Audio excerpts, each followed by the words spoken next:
cuando posteriormente, pues ya graduado, pues, que estaba dando clases, estudiamos ese tema, ¿verdad?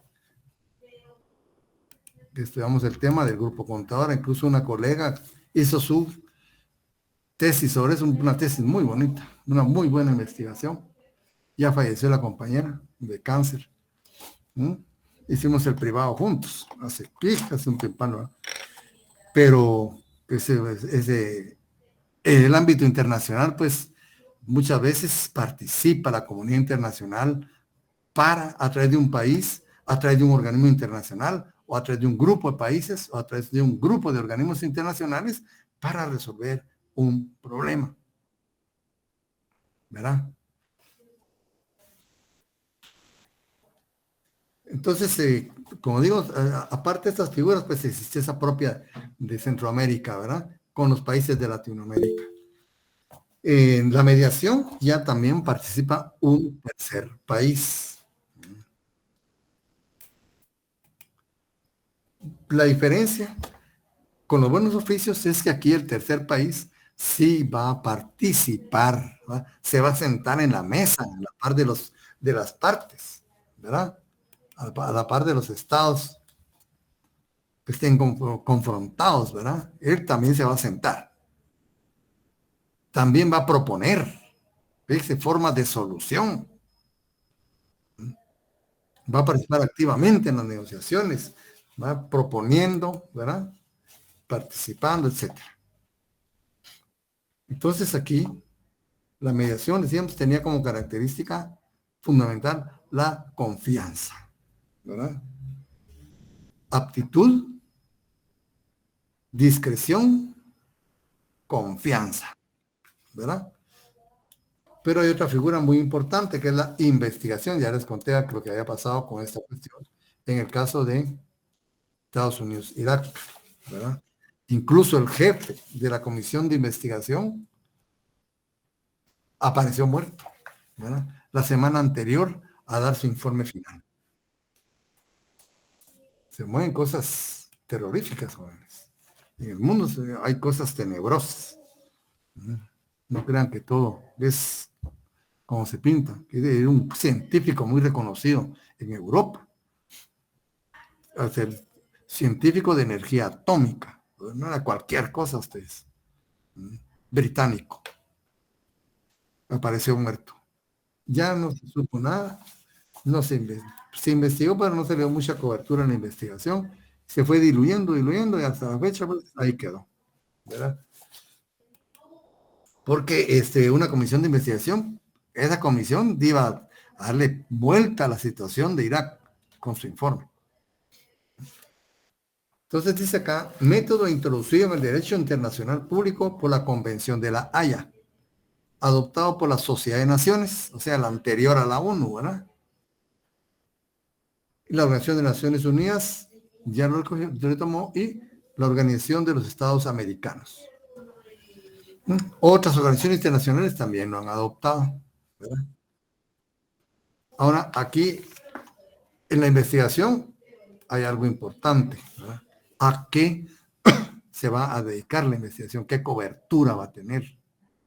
¿Sobre qué base se va a desenvolver en un conflicto, en una situación dada? Porque si hay investigación, hay conflicto, ¿verdad? Se va a referir a cuestiones de hecho, únicamente, ¿verdad? Cuestiones de hecho, ¿verdad? Entonces, ¿qué va a investigar la comisión de investigación? Hechos, ¿verdad? Hechos. Entonces, las partes, pues, crean una comisión, ¿verdad? Y se le otorgan facultades a esta comisión. La facultad de investigar. Se le tienen que garantizar, ¿sí? Se les tiene que garantizar libertad para investigar. O sea, no se les puede vedar, ¿verdad? Así por así, el ingreso a los lugares donde ellos crean conveniente ingresar. como que dice, se les tienen que abrir las puertas. Sus integrantes gozan de los privilegios e inmunidades diplomáticas. Imagínense, ¿verdad? Se les considera, pues, ahí son sujetos de derecho internacional, como personas, ¿se dan cuenta? Como personas son sujetos de derecho internacional, ¿verdad? Y pues gozan de privilegios e inmunidades diplomáticas. ¿Y cómo termina, ¿verdad?, el trabajo de la comisión? Rindiendo un informe. En los informes no se van a hacer juicios de valor sobre culpabilidad o responsabilidad de nadie. No pueden hacer ahí declaraciones sobre culpabilidad o responsabilidad. Simplemente se van, ¿verdad?, a transmitir hechos que se investigaron, sin entrar a calificar esa situación de culpable o inocente o responsable. Porque si no sería un fallo. En el fallo ya hay declaración, ¿verdad?, de culpabilidad. Pero un informe no. En un informe simplemente se evidencian los hechos, sin entrar en juicios de valor en cuanto a la responsabilidad o culpabilidad. Eso ya será un tribunal, ¿verdad? Ya será un tribunal que decida eso. No pueden excederse en sus funciones de su propia naturaleza.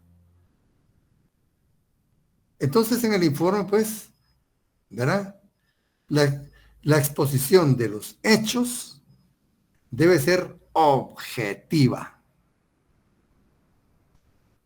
No debe ser sesgada, no debe ser parcial. Usted no nos lleva nada, ¿verdad? No nos llevaría a nada. Por lo tanto, la investigación, ¿en qué se basa? En la objetividad.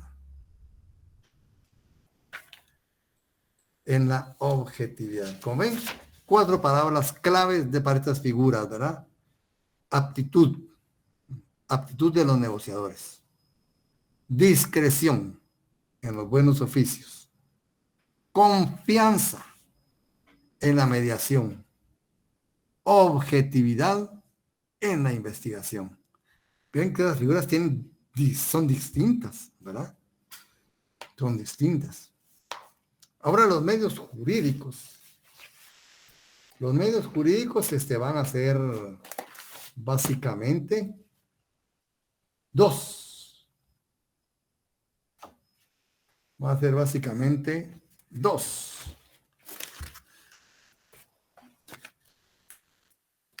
¿Cuáles van a ser estos? Uno que se da a través de cortes, ¿verdad?, de tribunales internacionales, y otros a través de tribunales de arbitraje, ¿verdad? Entonces, vamos a estar, dice, los medios jurídicos jurisdiccionales son aquellos en los cuales existe un órgano con jurisdicción, con poder para juzgar, ¿ya? Por eso la investigación no puede juzgar, no puede, vamos, entonces estaría violando la propia naturaleza de la comisión, ¿verdad? Entonces no puede emitir cuestiones de valor. En un fallo judicial sí, ¿verdad? En un fallo judicial sí se puede. Entonces, ¿verdad?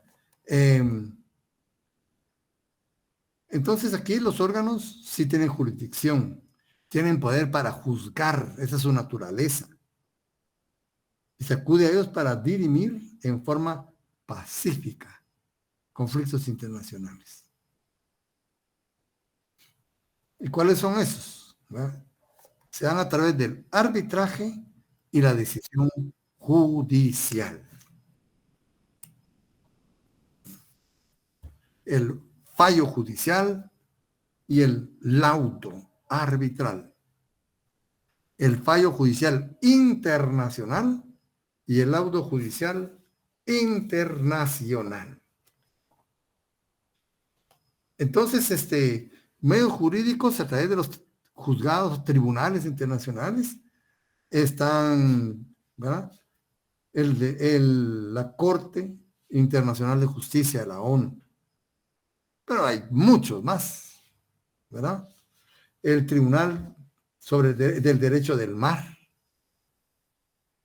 el de Convemar, ¿se acuerdan? La autoridad, ¿verdad?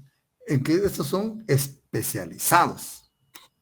Como decir, el laboral, ¿verdad? Los tribunales laborales son especializados. Entonces, los especializados, porque en general es la Corte Internacional de Justicia. Podemos decir todos los temas, ¿verdad? Especializados, pues, el Tribunal de Derecho del Mar, la Corte Penal Internacional a través del Estatuto de Roma, los tribunales sobre derechos humanos, hay tribunales sobre derechos humanos, Corte Interamericana de Derechos Humanos, Tribunal Europeo de Derechos Humanos, ¿verdad? Tribunales para conflictos sobre derecho mercantil, tribunales para asuntos de integración, ¿no? Tribunal de Justicia de las Comunidades Europeas, Tribunal de Justicia de la Comunidad Andina, Corte Centroamericana de Justicia, Tribunal Internacional de Cuentas, todos los que hay, ¿verdad? Los tribunales de la Unión Europea, ¿verdad? Todos. Entonces, como ven, hay bastantes tribunales. Nosotros mencionamos básicamente la de la Corte Penal Internacional, ¿verdad? Y dice, entes no jurisdiccionales, tenemos el Tribunal Permanente del Arbitraje Internacional, ¿verdad? La Organización Internacional del Comercio, sobre inversiones, el Banco Mundial, el Fondo Monetario Internacional, el Banco Centroamericano de Integración, etcétera. Como ven, hay muchos, ¿verdad?, órganos que pueden juzgar a nivel internacional, ¿verdad? Unos que tienen jurisdicción, que son jurisdiccionales, y otros que no son jurisdiccionales. Otros no son jurisdiccionales. Estos otros, ¿verdad? Y la Corte, por lo referente a la Corte Penal de la Corte Internacional de Justicia, pues la tenemos en la Carta de las Naciones Unidas y su propio estatuto, ¿verdad? La Corte Internacional de Justicia es el órgano judicial principal de las Naciones Unidas. Y como ya les he reiterado muchas veces, puede cumplir, tiene dos funciones, ¿verdad? Dos funciones. Una es la función judicial y otra es la función consultiva. La función judicial, pues, cuando se somete, ¿verdad?, una controversia por dos o más estados a su conocimiento, ¿verdad?, para que resuelva. Pero también tenemos la función consultiva. Pero miren, la Corte es tan especial, ustedes, que no cualquiera puede dirigirse a ella. ¿Quiénes pueden dirigirse? ¿Qué órganos pueden dirigirse directamente a la Corte Penal Internacional en consulta? El Consejo de Seguridad y la Asamblea General. Solo ellos, directamente. Los demás órganos requieren la autorización, ¿verdad?, de la Asamblea General para poder acudir en consulta a la Corte. Imaginen qué importante será esta función, ¿verdad? Muy importante. Y ahí pues está bien el estatuto, ¿verdad? Tenemos también cómo se integra, dónde está su sede, ¿verdad?, cuántos magistrados la componen.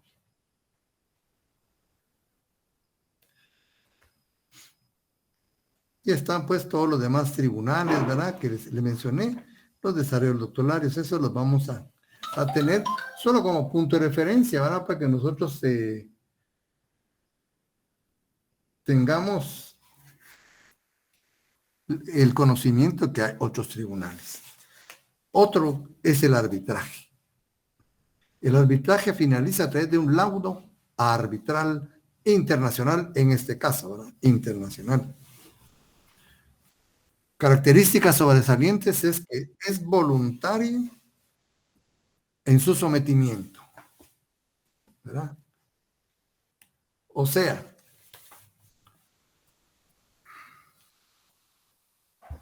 ningún Estado, en primer lugar, está obligado a someter un diferendo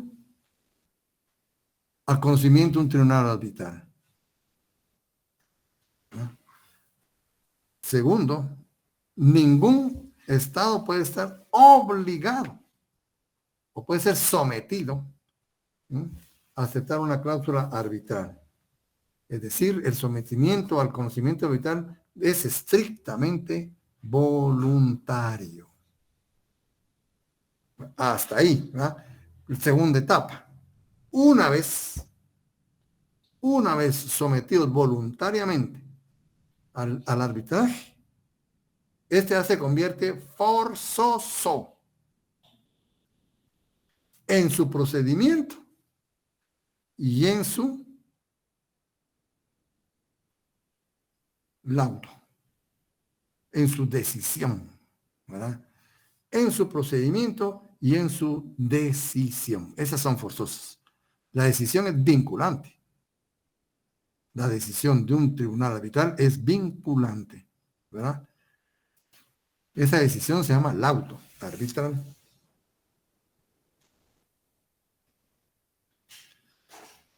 ¿Cómo se clasifica?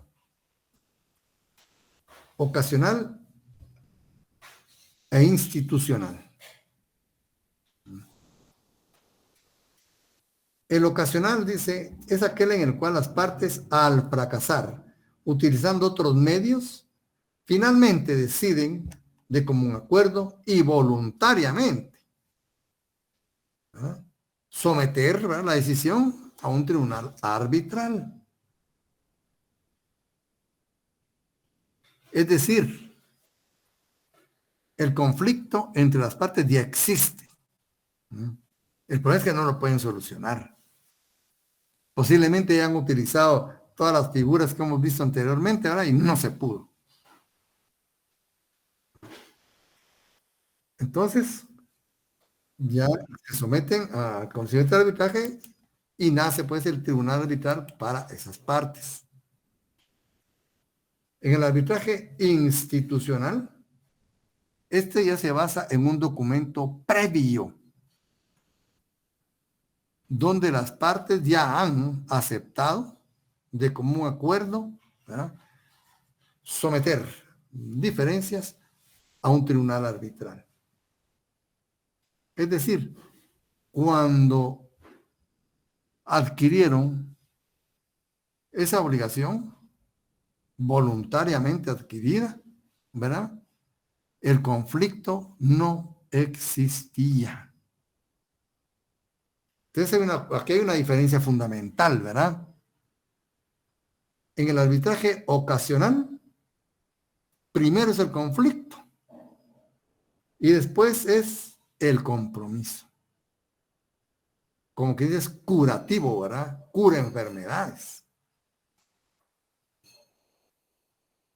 En el compromiso ocasional, primero es el conflicto y después es el compromiso. En el arbitraje institucional, contrario censo, primero el compromiso y después el conflicto. Es preventivo. Es preventivo. Ven qué importante, ¿verdad? Estas diferencias es importante tenerlas para no tener problemas a la hora de calificarlo, ¿verdad? Cuándo es ocasional y cuándo es institucional. Bueno, hasta aquí ya la cuestión va más o menos bien. Pero el problema puede tomar otros niveles, medios coercitivos, ¿verdad? Dice que el doctor Larios, sucede a veces que los estados se enfrentan a situaciones de hecho creadas por otros países, ¿no? Por otros países. Situaciones de hecho que no dejan ya ninguna elección en cuanto a la naturaleza de los medios a utilizar para solucionar los conflictos. Ya no se puede, ya aquí ya topamos, ¿verdad? No nos queda otra más que, ¿verdad? En otras ocasiones, los estados llegan a impases después de haber utilizado todos los medios pacíficos y aún los jurídicos, sin que ellos solucionen el conflicto. En dichas situaciones, es permitido hacer uso de los medios coercitivos. Aquí ya subimos a otro nivel. ¿Ven cómo van subiendo de nivel? ¿Verdad? Los medios coercitivos, tomados de acuerdo y con el consentimiento de la comunidad internacional. Por eso son legales, porque se hace de entre los cánones del derecho internacional. Por consiguiente, medios coercitivos son aquellos que, sin llegar hasta la guerra propiamente dicha, no escapan de tener una naturaleza violenta. Sin embargo, con el consentimiento de la comunidad internacional, ¿verdad?, manifestada a través del Consejo de Seguridad de la ONU, estas medidas coercitivas pueden, en ciertos casos, revestir carácter de una verdadera guerra. Hay confrontación, ¿va ustedes? Y ya los vimos en la Carta de las Naciones Unidas, ¿no? ¿Cuáles están? Ya tenemos la retorsión. Se da cuando un Estado aplica a otro la misma medida restrictiva o prohibitiva que éste aplicó a aquel. Sucede mucho en el campo, bueno, ¿verdad? Se le denomina también la ley del talión. Esa la conocemos, ¿verdad? Diente por diente, ojo por ojo. Esa es la retorsión, ¿verdad? La misma medida restrictiva se la va a aplicar, ¿verdad? Si me subieron los impuestos a los aforos de los productos provenientes de mi país, yo también voy a hacer los impuestos, ¿no?, en el porcentaje que los subió. Esa es una retorsión. Entonces también existe la figura de las represalias. Se da cuando un Estado aplica medidas en perjuicio de otro Estado. Este segundo Estado adopta medidas de coerción que sean de naturaleza que hagan rectificar al primero su conducta, ¿verdad?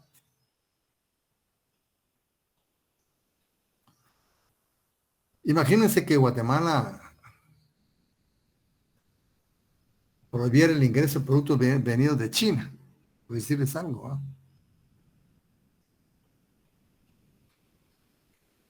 O le subiera mejor el impuesto, harán un impuesto extra a los artículos venidos de China. Y China dice, bueno, ya no exportemos a Guatemala. O no exportemos maquinaria, equipo, o no exportemos tecnología. Ahí está, ¿eh?, una represalia. No es idéntico, no es diente por diente, ojo por ojo, no, pero sí es una respuesta, ¿verdad? Pero esta represalia deben atenerse a ciertas reglas, ¿no? Primero, debe ser de naturaleza a afectar al Estado como tal y no contra los individuos. Bueno, esto no es químicamente puro, ¿verdad? Porque algo que afecte al Estado nos va a afectar a nosotros, directa o indirectamente, ¿no? Pero el objetivo, pues, es, ¿verdad?, contra el Estado. Debe ser proporcionada, ¿verdad? No van a vedar, a quitar, por ejemplo, todas las exportaciones, ¿verdad?, provenientes de ese país. Van a bloquear los productos nuestros a otros países, ¿no? Ese ya es, ¿verdad?, totalmente fuera de toda medida, ¿verdad? No, tiene que ser acorde, pues, al daño que ellos sienten haber sido afectados, ¿verdad? Debe ser oportuna, ¿sí? Hasta eso. Debe ser oportuna. Si fuera extemporánea, ¿verdad?,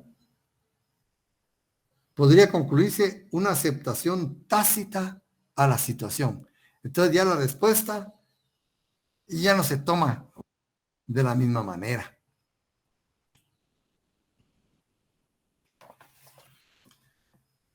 El boicot, esto se refiere a cuestiones comerciales propiamente, ¿verdad?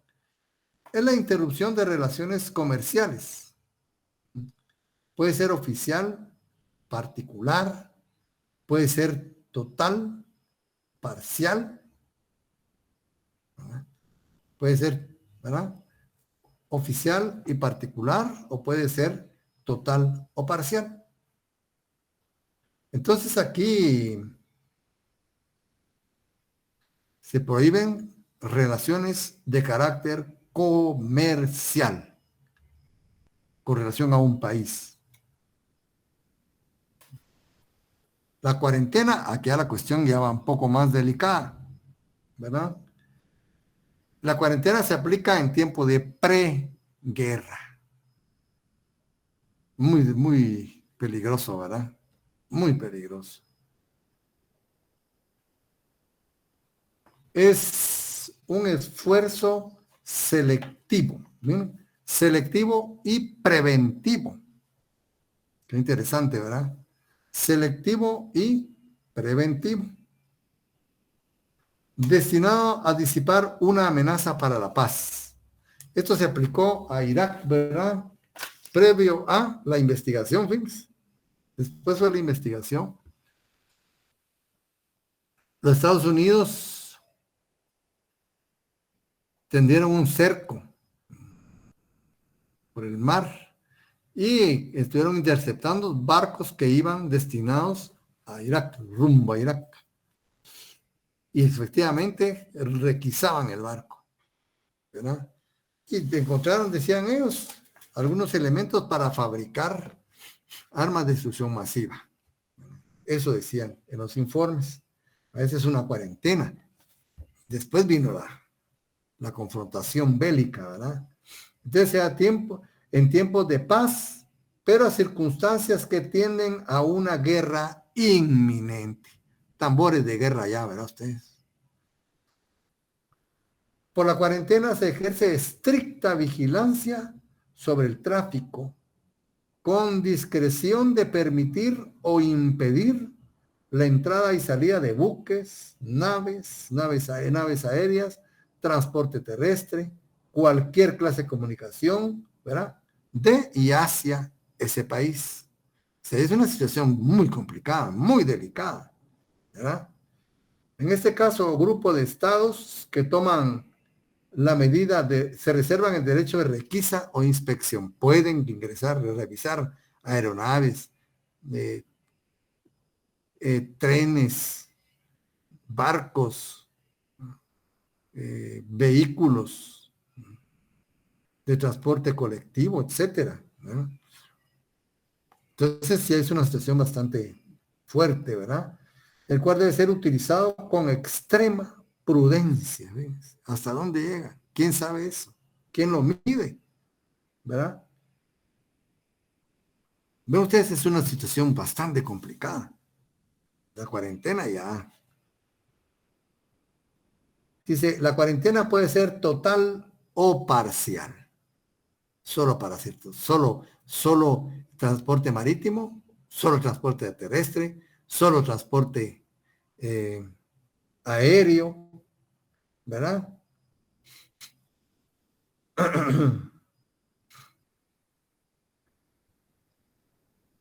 O solo de algunos estados, etcétera.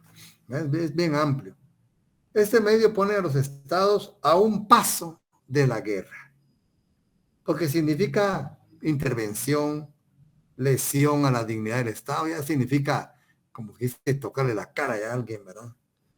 Esto ya es un contacto físico, agresivo, ¿verdad? Contra un Estado. El hecho de subirse a los barcos, a requisar, es algo muy fuerte, ¿verdad? Toca el orgullo, no solo los estados, sino los particulares. La cuarentena es así un acto de guerra. Pero tenemos otra figura que es el bloqueo, ¿verdad? Aquí ya es medio de transporte. El boicot, ¿verdad? Es de carácter comercial. El bloqueo es de carácter ya de comunicaciones, ¿verdad? Es una táctica empleada durante el desarrollo de una guerra, pero ya hay guerra, mire. Consiste en no permitir el paso de buques, naves aéreas, medios terrestres, comunicaciones de cualquier clase de y hacia un determinado territorio. En sí, un medio violento. Es un medio coercitivo muy delicado, ¿verdad? ¿Qué está pasando ahora? Fíjense que los Estados Unidos como que bloquearon, no sé qué, parte del comercio de China. Se apropiaron, ¿verdad? De lo que ya estaba en Estados Unidos. Fue como una especie de embargo. ¿Y qué hizo China? Capturó un barco petrolero estadounidense en el mar y se lo llevó para China. Secuestrado, ¿verdad? Miren que son situaciones muy tensas, muy tensas. Y en eso están ahorita, ¿verdad? China tiene ese ¿verdad? Buque petrolero en su poder que lo secuestró, ¿verdad? Ahí que nos quedan permitidos de una vez secuestran las naves, ¿verdad? Entonces, es en sí mismo un medio violento también el bloqueo, ¿verdad? Es un medio coercitivo, muy delicado, y por su propia naturaleza afecta a culpables e inocentes. También puede tomársele como acto de guerra. Ruptura de relaciones diplomáticas, eso sí se ha dado bastante. Se da mucho, ¿verdad? Aparte de las confrontaciones, para reconocer gobiernos.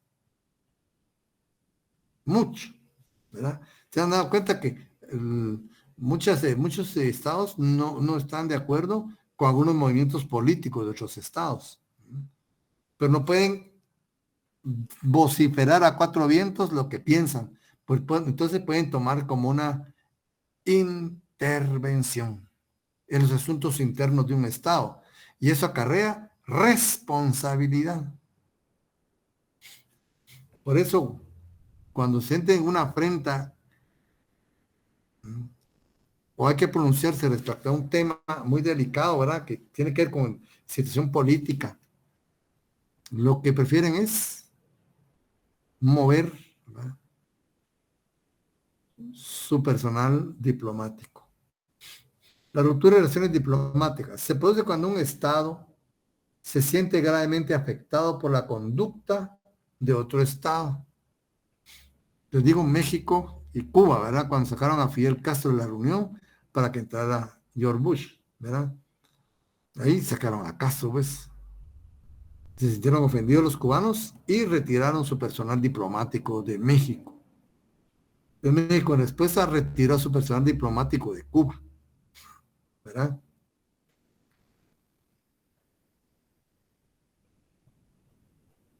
En sí constituye una seria advertencia porque prácticamente se cierran los canales de comunicación.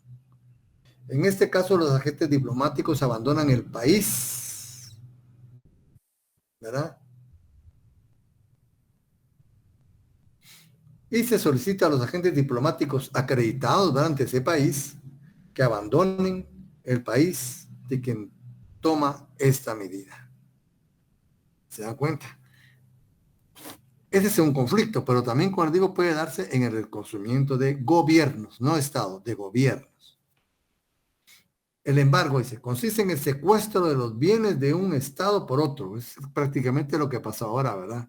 que China bloqueó ese gran buque y se lo llevó, pues, ¿no? Se apropió de él. Y lo que hizo también Putin, ¿verdad? Que confiscaron cuentas de millonarios rusos en el extranjero, ahorita con la guerra. Con una especie de castigo. ¿Va? Ustedes saben quiénes van a salir beneficiados con captar miles de millones de dólares, ¿verdad? Sobre pretexto de. Entonces, confiscaron dineros, ¿verdad? De millonarios de Rusia que tenían en el extranjero.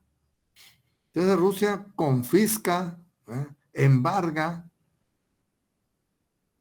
grandes empresas, ¿verdad? Extranjeras, principalmente de los países nórdicos. Pero no crean ustedes que la tienda de doña Lolita ahí de la cuadra, no, son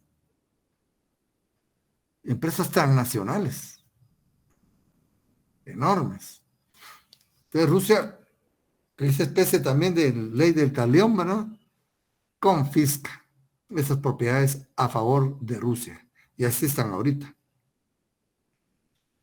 El embargo, con ese secuestro los bienes de un Estado por otro, ya sea en su propio territorio del Estado que toma la medida o un tercer territorio a través de acciones judiciales. Navíos, cuentas bancarias, acciones, créditos, material, pues, etcétera, todo, ¿verdad? Que sea susceptible. Ultimátum. Aquí también la cuestión es muy complicada, ¿verdad? Y de hecho sí se da, fíjense ustedes, sí se da. Es una intimidación que un gobierno dirige a otro por medio de una nota diplomática. Como ven esto de los ultimátum, pues no cualquier país puede hacerlo, ¿verdad? No cualquier país puede hacerlo. ¿Será que nosotros podemos ponerle un ultimátum a los Estados Unidos? A Reino Unido. Aquí también, pues, hay relaciones de poder, ¿verdad? Cuando es ultimátum, no cualquiera puede dirigírselos a otro, ¿verdad? Con el ultimátum que le dirigió Estados Unidos a España en la guerra hispano-yanqui, ¿verdad? Hispano-norteamericana de 1898. Muy fuerte su ultimátum, ¿verdad? Porque tenía poder. Porque dice, es una intimidación, desde ahí empieza, miren, una intimidación que un gobierno dirige a otro por medio de una nota diplomática como proposición final respecto a una divergencia que les afecta, que les separa. ¿No? Fíjese, una proposición final, ¿no? Requiriéndole, que le requiera a este otro país, aceptar determinada solución, ¿verdad? O realizar determinada actividad, cualquier cosa, ¿verdad? Dentro de un plazo estimado, señalado, ¿verdad? 24 horas, 48 horas, 72 horas, un mes, ¿verdad? Lo que quiera, ¿verdad? La persona que dirige el ultimátum, el país. Siendo entendido que la no aceptación, ¿verdad? De esa intimidación y de ese plazo, ¿verdad? Implica la adopción de medidas más graves, que puede ser futuras relaciones diplomáticas, boicot, embargo, incluso la guerra.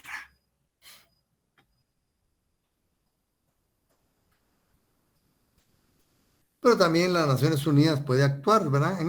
Se dan casos muy determinados, ¿verdad? En lo que la paz del mundo y su seguridad están amenazadas, o bien en situaciones que originarían fricción o controversias internacionales. Para cada situación, la Carta de la ONU prevé diferentes medidas bien precisas. En caso de amenaza a la paz y seguridad, intervención del Consejo de Seguridad, comenzando por discutir públicamente la situación y enseguida recomendación de medios apropiados que se consideran cuasi obligatorios. En caso de situaciones que signifique fricción, intervención directa del Consejo de Seguridad para investigar. ¿Sí? Facultad de cualquier miembro para solicitar la intervención del Consejo de Seguridad. Y en caso sumamente grave para la paz y la seguridad internacional, ¿verdad?, la intervención armada, tal como ha sucedido, ¿verdad? Yugoslavia, Bosnia-Herzegovina, las Coreas, Irak, como se vio, ¿verdad?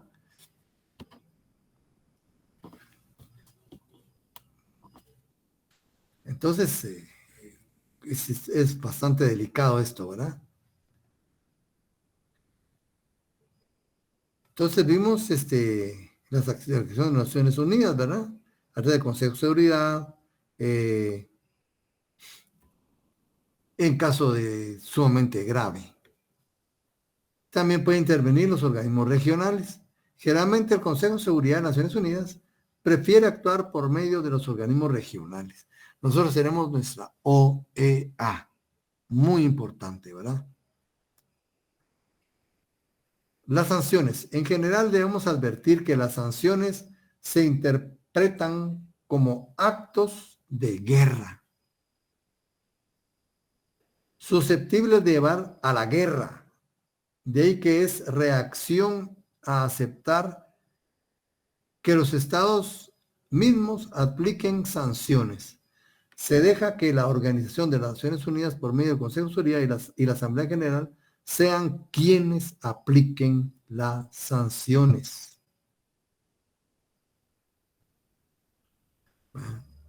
Porque no se puede dejar a los países, ¿verdad?, hacer justicia por mano propia. Lo mejor es que intervengan los organismos internacionales. Y hemos visto pues que incluso las Naciones Unidas ha hecho uso de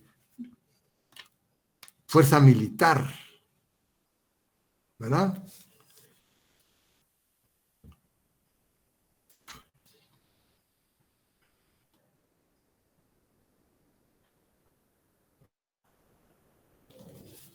Dice el Consejo de Seguridad, si el Consejo de Seguridad estimare que las medidas de que trata el artículo 41, ¿verdad?,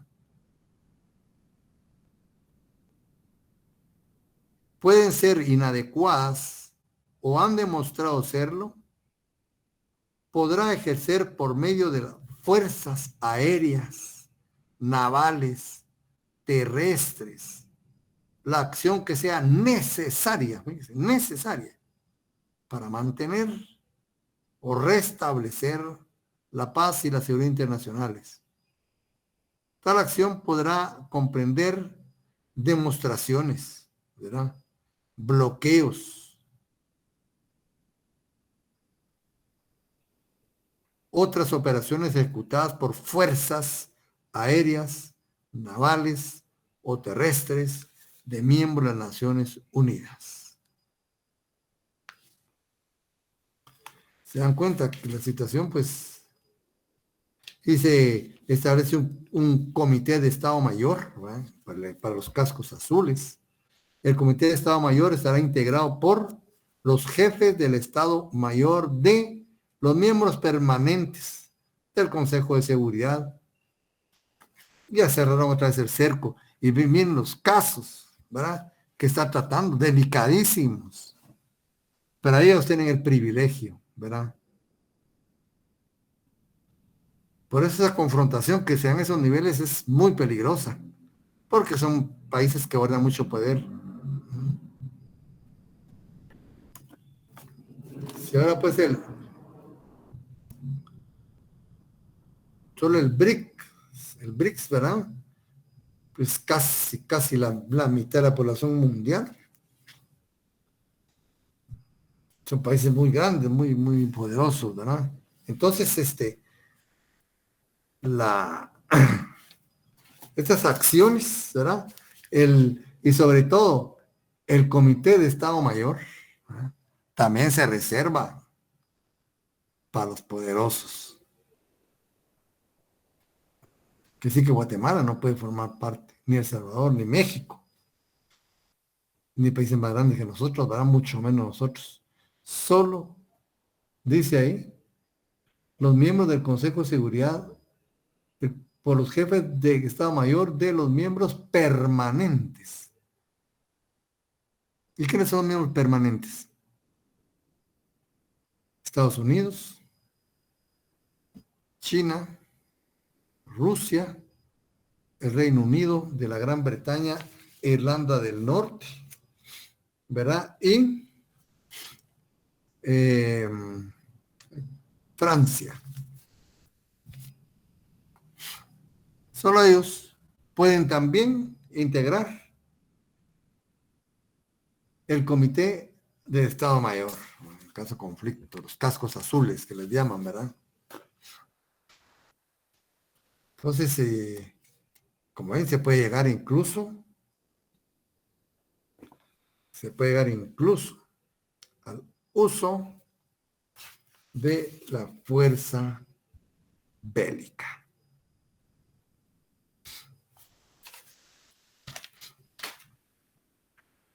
Y hay otras figuras importantes en el derecho internacional. Tenemos lo que es ya saliendo pues de los medios, ¿verdad? Ahorita pues terminamos el tema de los medios de solución de conflicto. Vimos que hay diplomáticos, jurídicos, coercitivos, ¿verdad? Y cada uno con sus características muy particulares. Terminando ese tema, pasamos a otro tema que es el asilo. Fíjense, el asilo. Ustedes se han ya han escuchado este nombre, ¿verdad? El asilo.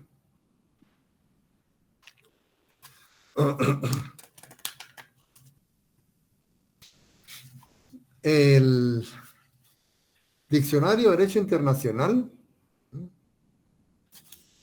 se refiere a dos clases de asilo, el asilo diplomático y el asilo territorial, que sí son reconocidos, ¿verdad? El asilo diplomático significa que a una persona perseguida por motivos políticos se le concede la posibilidad de asilarse en el local de una representación diplomática o diplomática o consular extranjera, así como en un navío, ¿sí? Extranjero. O sea, hay bastante amplitud para la cuestión del asilo. Es un asilo diplomático cuando se hace en una embajada, ¿verdad? Básicamente. Julian Assange, ¿verdad? De Wikileaks, donde él se asiló en la embajada de Ecuador. Ese fue un asilo diplomático.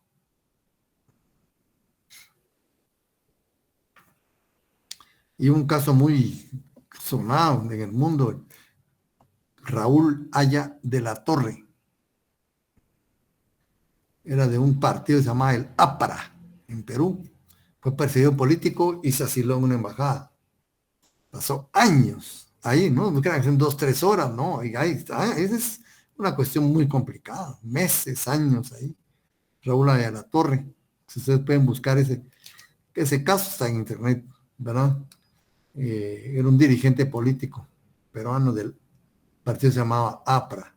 Bueno, conforme el derecho internacional general, la inviolabilidad de los locales de las representaciones diplomáticas no da derecho a conceder asilo en estos locales a las personas perseguidas por las autoridades del país receptor por haber cometido delitos. Eso no. Cualquier delito, ¿verdad? Esta prescripción fue incorporada también en el Convenio de Viena sobre Relaciones Diplomáticas 1961, que prohíbe utilizar locales de las representaciones diplomáticas para fines incompatibles con los propósitos oficiales de esta. Constituye una excepción la práctica de países de América Latina.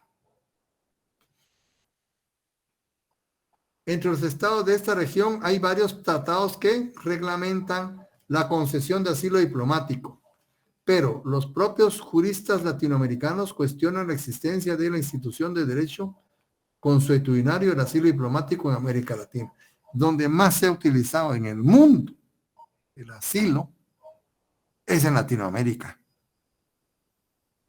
¿Qué representa eso ustedes? Dictaduras. Desgraciadamente el continente donde más asilos diplomáticos, o sea, ni África, ni Asia, mucho menos Europa, ni Norteamérica, excluyendo México, ¿verdad? Ni México así no ha tenido.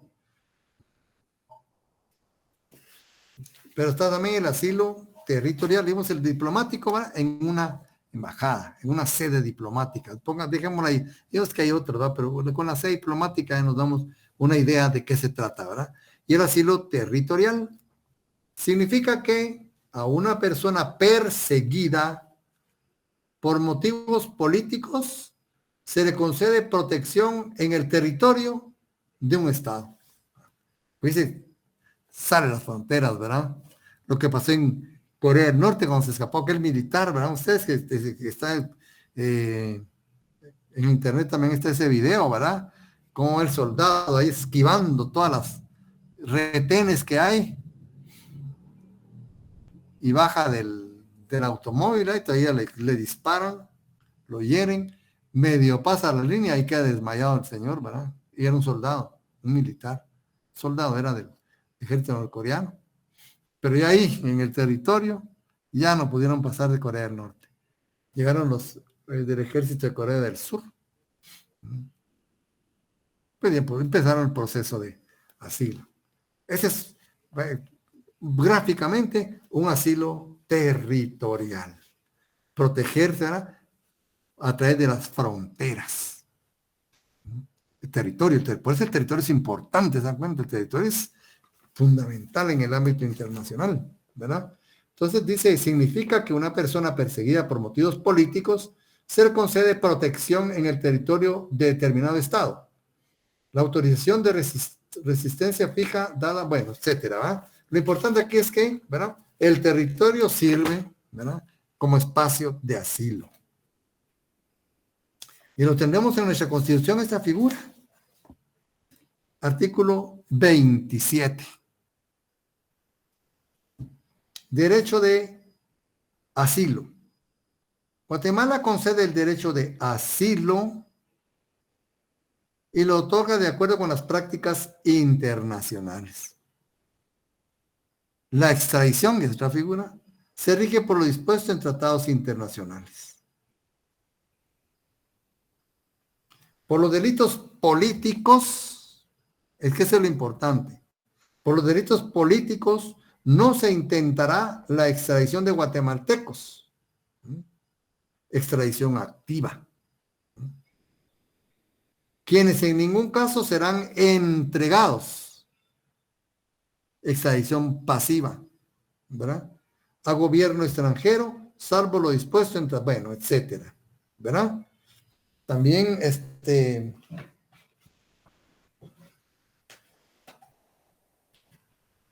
tenemos pues, ya lo vieron ustedes, ¿verdad? En unos cursos anteriores. En el Código Penal solo nos aparece la extradición, ¿verdad? Es que la extradición va bastante cerca, va con el asilo, porque los derechos políticos le dan derecho al asilo. Los derechos comunes, ahí ya se cambió la moneda, hay que entregarlo. Extradición. ¿Verdad? Dos figuras que penden, ¿verdad?, de una calificación exacta de la actividad, ¿verdad?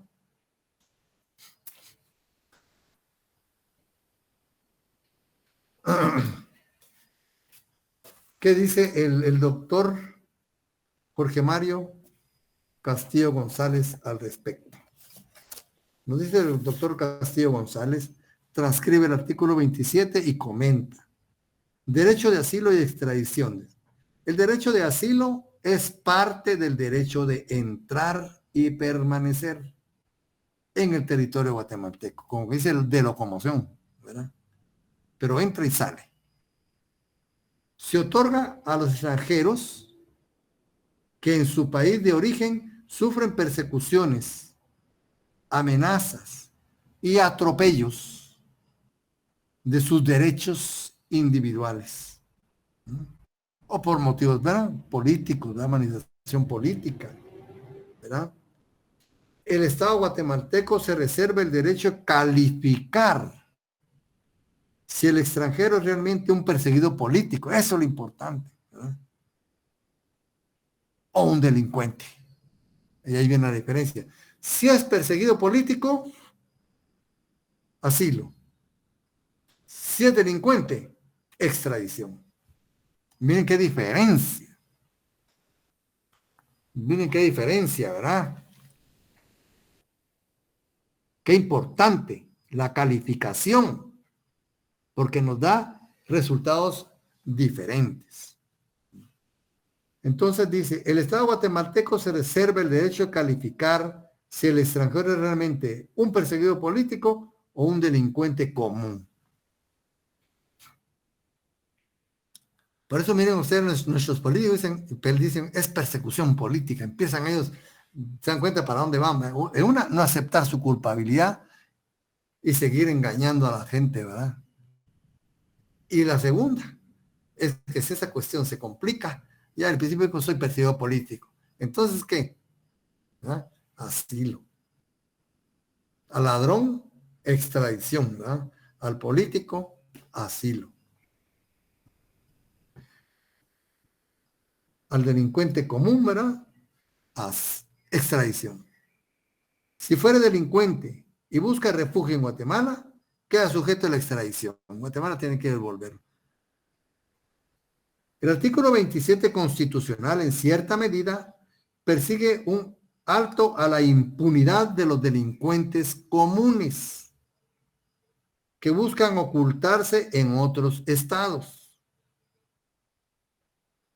La extradición se podrá acordar con base en tratados celebrados entre los estados. La extradición. ¿Se dan cuenta del caso de los rusos, verdad? Ellos lucharon, ¿verdad?, por convencer de que eran perseguidos políticos. ¿Por qué? Porque si se hubiera juzgado como delincuentes comunes, ¿qué sucede? Pero también hay límites en la extradición, ¿verdad? Si los en la persecución y por lo que se persigue, ¿verdad?, corre riesgo que se aplique la pena de muerte, ahí no se devuelve. Se protege antes la vida, ¿no? Pero Guatemala adquiere la obligación de juzgarlos. O sea, no queda impune, ¿verdad? Pero no se le devuelve a la muerte. El artículo 27 constitucional en cierta medida, pues bueno, la extradición se podrá acordar con base en tratados celebrados entre los estados. Los tratados constituyen garantía y seguridad recíprocas. Eso es lo importante, miren los tratados en este tema. Constituyen garantía y seguridad recíproca. La extradición consiste en entregar a otro estado a la persona que ha cometido delito en el ámbito del estado solicitante, observando las limitaciones del derecho interno y los tratados. Ahora bien, delitos políticos. No hay extradición por delitos políticos. Eso es lo importante, ¿verdad? Entonces, que se puede convertir en asilo.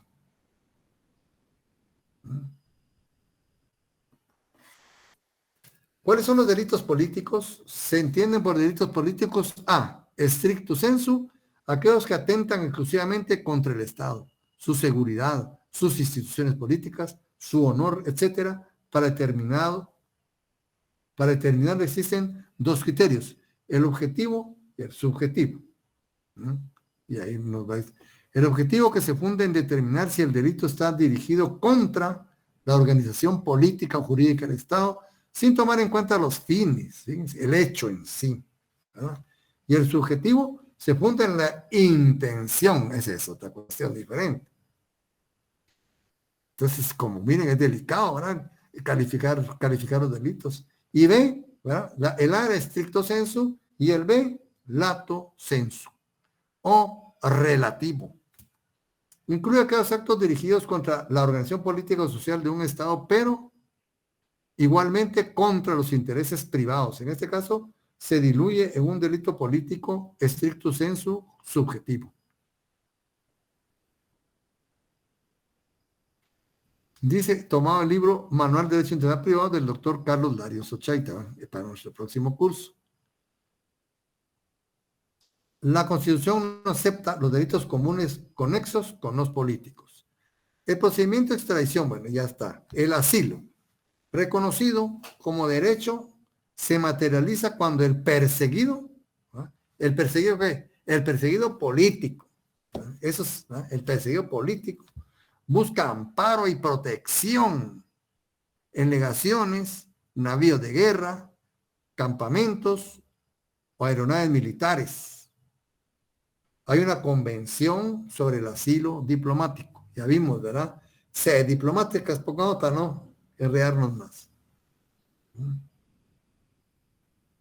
Europa, Estados Unidos y Canadá no aceptan el asilo. Aceptan el refugio. Fíjense. No se acepta en todos los países, como les digo, es que ahí casi no hay perseguidos políticos. ¿Dónde hay perseguidos políticos más en el mundo? En Latinoamérica. Ni en África. Fíjense ustedes que uno cree que somos atrasados, son mucho más tolerantes que nosotros, ¿verdad? Y está en ascenso, África está en ascenso, ¿no? Refugio es el civil, ajeno a un conflicto bélico, que emigra de un estado para proteger su vida y la de su familia. Nos dice aquí, pues, y nos da la Corte Constitucional dice, la extradición, bueno, aquí nos habla sobre la extradición, mano, sobre el asilo.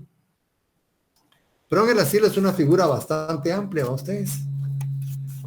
Entonces se puede hablar mucho de esto, del asilo. Y aquí el doctor Lario nos dice, va, difícil es determinar el origen exacto del asilo. En la antigüedad se caracterizó porque amparaba a todos los perseguidos por igual, cualquiera fuera la razón, ¿verdad? Por delitos políticos o comunes. B, se otorgan a los templos, lugares religiosos, ¿verdad? Señores con mucha fuerza, ¿verdad? Principados o duques. Martín Lutero pues se refugió en un castillo, ¿verdad? De una autoridad alemana. No lo pudieron. La Iglesia Católica no lo pudo tocar. En Grecia existieron templos famosos, etcétera, ¿verdad? En todos los casos, la protección venía de carácter sagrado e inviolable del lugar, ¿verdad? Más recientemente vamos a ver que el asilo es una institución cuya aceptación y aplicación ha florecido particularmente en América Latina, como ustedes ven, ¿verdad? Yendo más lejos, hasta podemos identificarla como institución jurídica propia del derecho internacional latinoamericano. Qué pena, ¿va ustedes? Eso demuestra intolerancia.